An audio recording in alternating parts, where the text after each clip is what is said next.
Lumalakas na talaga ang agos mga kabayan, pati yung alon medyo malakas na din.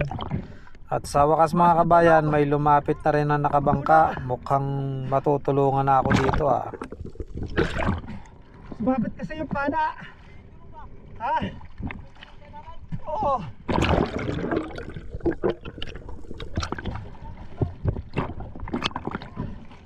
Patulong naman. Patulong.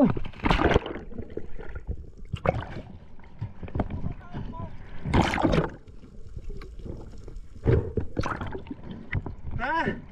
Patulong naman ako. Ha? Ha? Pasakay.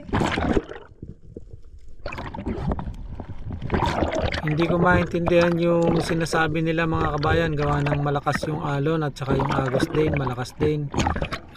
Makakasakay na sana ako mga kabayan at yan, palapit na ng palapit yung bangka.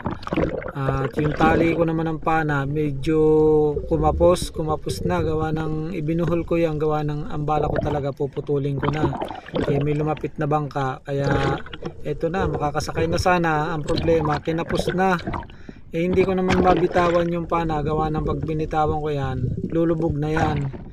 At ayun na nga oh, hanggang sa inanod na lang palayo yung bangka. At hindi talaga ako makalapit gawa ng yung pana, hindi ko talaga mabitaw-bitawan. Wala, pag binitawan ko to, wala na to. At pilit ko pa rin tinatanggal mga kabayan para makalapit sa bangka at makapagpahinga. Pero lumayo na talaga yung bangka at nagbago na yata yung isip nila. Gawa lang, ang tagal ko kasi bago makasakay sa bangka. Ang lapit-lapit na kasi ng bangka, hindi pa ako nakasampa. Kaya siguro ang akala nila ay hindi naman ako sasakay, gawa nga na hindi kami magkaintindihan ng pag-uusap kanina.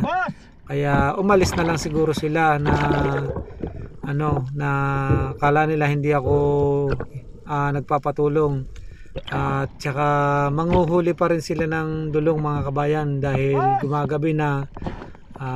May pupuntahan pa rin sila na spot para makapanghuli ng dulong, kaya siguro iniwanan na lang nila ako dito at umalis na lang sila dahil mabagal akong sumampa sa bangka. Akala siguro nila talagang hindi ko na kailangan ng tulong. Boss! Tulong! Ay! Sigaw pa din ako ng sigaw mga kabayan ng tulong at baka sakaling babalik, pero wala na talaga. At napagdesisyonan ko na putulin na lang yung tali dahil lumalakas na yung alon at saka yung agos malakas na. At paggabi na din mga kabayan, kahit medyo may kamahalan yung bala ng pana ay wala na talaga magagawa. Siguro sa susunod na dive baka sakaling makikita ko pa itong bala ng pana ko.